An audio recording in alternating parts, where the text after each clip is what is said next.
Hi, my name is Daniel Valle, and I'm going to be uh, talking a little bit about trauma. Um, and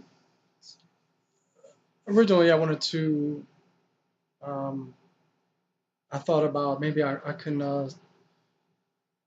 talk to children and explain trauma to children, but typically, when I do that,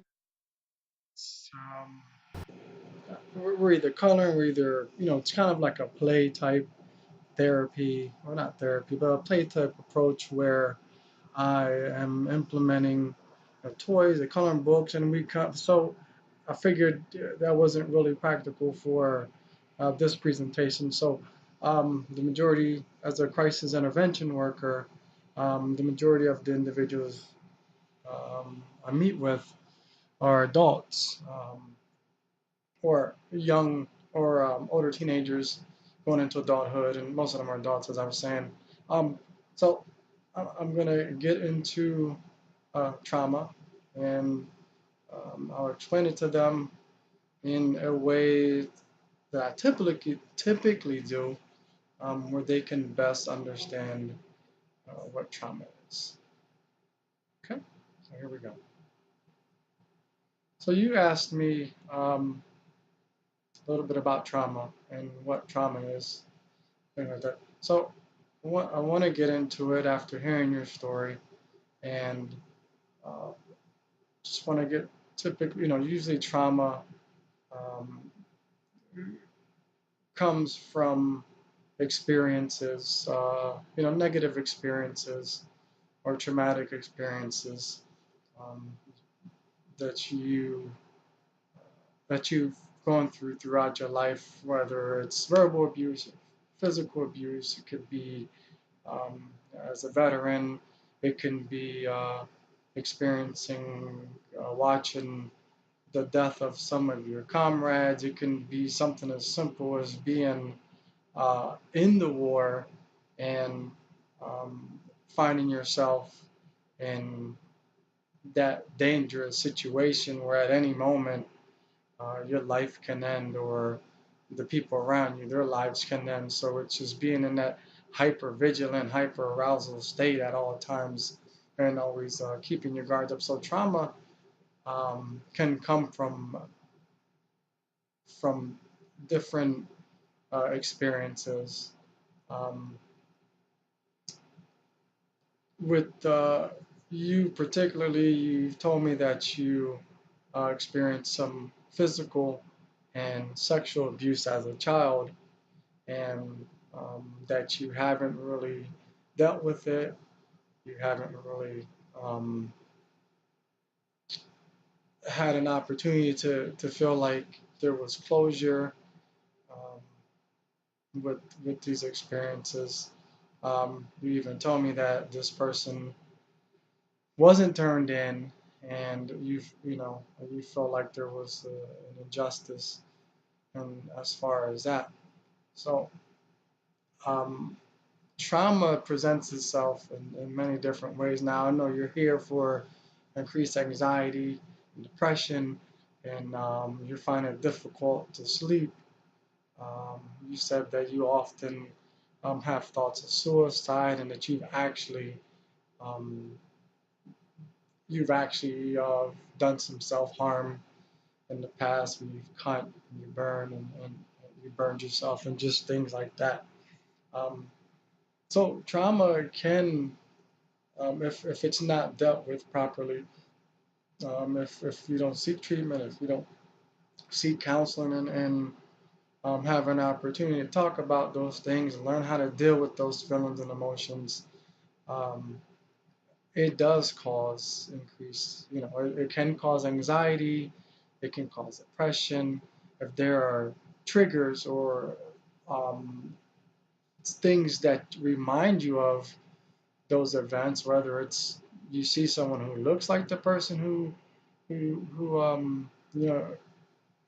victimized you, or just anything that can be a trigger. Those are things that can it can make you think about that time when you were being abused. So, um, when you don't learn how to cope with those triggers, it can cause anxiety and depression. Um, and it can get pretty bad. It can, I've had experience with people whose depression have become so severe that they've actually um, become psychotic. They kind of uh, dissociate themselves and blank out. Um, so it definitely can cause problems in your relationship. In your relationships, it can cause problems with trusting other people. Um, so there's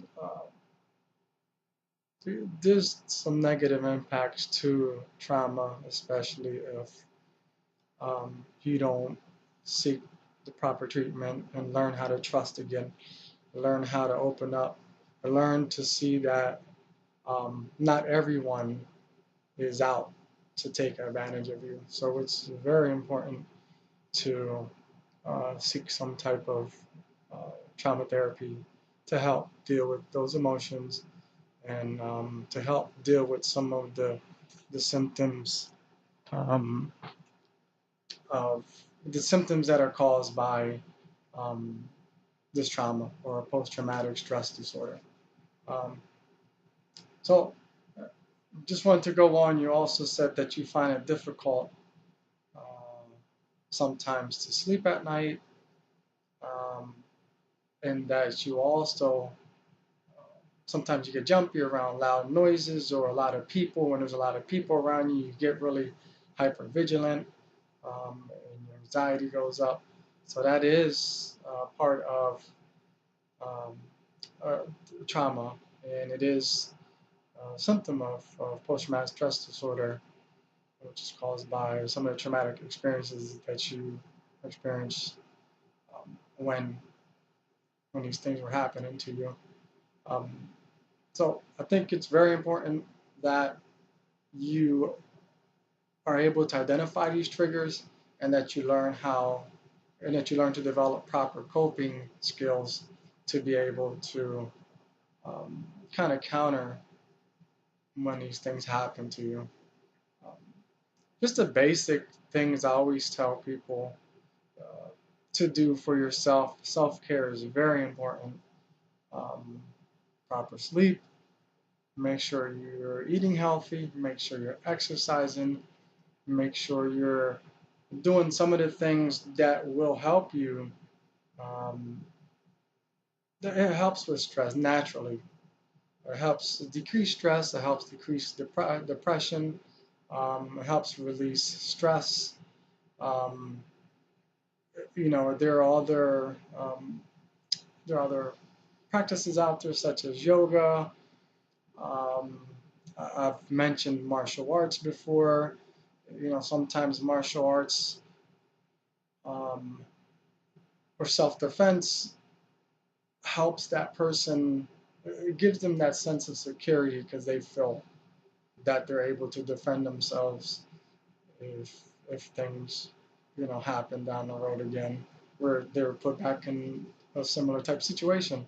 Um, I think that's very important to I think it's very important to develop those type of real, like tangible skills, um, as well as um, seeing a therapist and dealing with the psychological and emotional things as well. Um, so trauma is, like I said, it not only affects you, but it does affect the people around you, or it can affect the people around you um, if you haven't dealt with those feelings and those emotions associated with it. It will affect the way you view other people. It will affect the way you deal in relationships. It will affect the way you function as a human being. So it's very important, and I've reiterated several times already, very important to get the proper help to be able uh, to develop the coping skills to deal with the things you've experienced in the past. Um, Lastly, and a lot of things that I always do for all of the people I see who come to me and have these and have experienced traumatic events in the past.